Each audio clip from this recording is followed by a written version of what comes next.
Qu'est-ce qui t'a donné envie de cliquer sur cette vidéo? Envie d'être un meilleur ami? De devenir quelqu'un en qui on peut avoir confiance?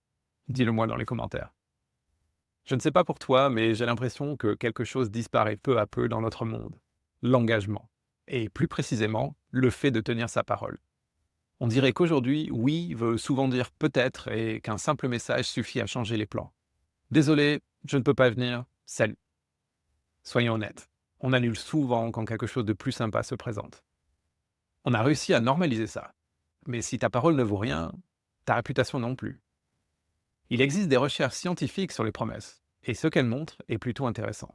Je mettrai les liens dans la description si ça t'intéresse. Par exemple, une étude publiée dans Frontières a montré que la plupart des gens tiennent leurs promesses, même quand ne pas les tenir n'a aucune conséquence. Ce que ça montre, c'est que notre cerveau valorise naturellement l'engagement. Encore plus intéressant, les gens apprécient autant qu'on tienne une promesse que lorsqu'on la dépasse. Autrement dit, faire ce que tu dis vaut plus que faire encore plus. Et ça colle bien avec ce que disait Carl Jung. Tu es ce que tu fais, pas ce que tu dis que tu vas faire. Pense-y. L'intégrité, c'est comme un muscle. Si tu l'utilises pas, il s'atrophie. Mais si tu vas jusqu'au bout, ce muscle se renforce. Et si on y pense, les personnes qu'on respecte le plus, ce sont souvent celles qui font ce qu'elles disent. Comme le disait Socrate, la meilleure façon de vivre avec honneur, c'est d'être ce qu'on prétend être. Et ce n'est pas juste la sagesse ancienne. Des recherches modernes confirment que tenir sa parole active les zones de récompense dans notre cerveau. Ça nous fait littéralement du bien. Et ça n'est pas que mental. Notre santé en profite aussi. Des études montrent que les personnes avec des relations fiables et solides ont moins d'anxiété et de dépression, une meilleure estime de soi, plus d'empathie et moins de stress.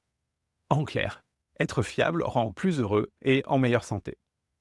Alors, la prochaine fois qu'un ami a besoin d'aide pour un déménagement, de peindre un mur ou juste de parler, fais ça. Sois là. Pas juste physiquement, mais vraiment présent. Écoute, aide, sois là. Comme le dit l'expert en leadership Brian Tracy, la colle qui unit toutes les relations, c'est la confiance. Et la confiance repose sur l'intégrité. Quand on tient de petites promesses, on construit la force de tenir les grandes.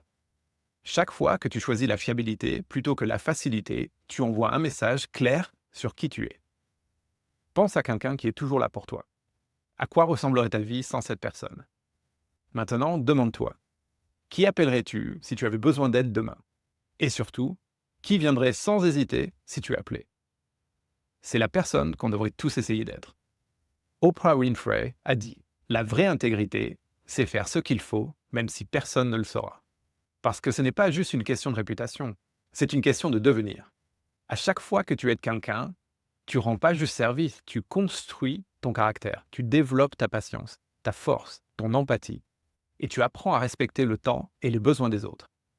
Roy T. Bennett, si tu le connais, tu as peut-être lu The Light in the Heart, a écrit « La constance est la vraie base de la confiance.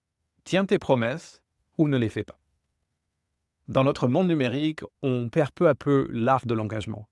Annuler des plans n'a jamais été aussi simple. Mais à quel prix? À chaque promesse rompue, on abîme la confiance. On fragilise nos relations. Une recherche de l'université de Yale montre que tenir ses promesses même en retard maintient la confiance. Ce qui veut dire, aller au bout compte même tardivement. Les vraies amitiés basées sur la fiabilité améliorent notre santé mentale et nous aident à vivre plus longtemps. Beaucoup ont du mal à aller au bout. Leurs mots et leurs actes ne suivent pas. Mais toi, tu peux être différent. Tu peux être l'exception. Sois l'ami qui est toujours là. Sois la personne dont le oui veut dire oui et dont le non est clair mais respectueux. Souviens-toi de cette phrase de Thomas Jefferson. L'honnêteté est le premier chapitre du livre de la sagesse.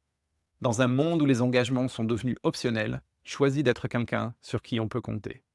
Pas parfait, pas un super-héros, juste fiable, présent, vrai. C'est cette personne-là que tu respecteras quand tu regarderas dans le miroir. Ok, maintenant j'aimerais t'entendre. Qui est cette personne fiable dans ta vie? Et toi, quelle petite promesse peux-tu tenir cette semaine? Commence à entraîner ton muscle de fiabilité dès aujourd'hui. Et si cette vidéo t'a aidé, like et abonne-toi, ça m'aide à faire grandir la chaîne. À bientôt et souviens-toi, ta parole et ton lien, fais-la compter. Bye.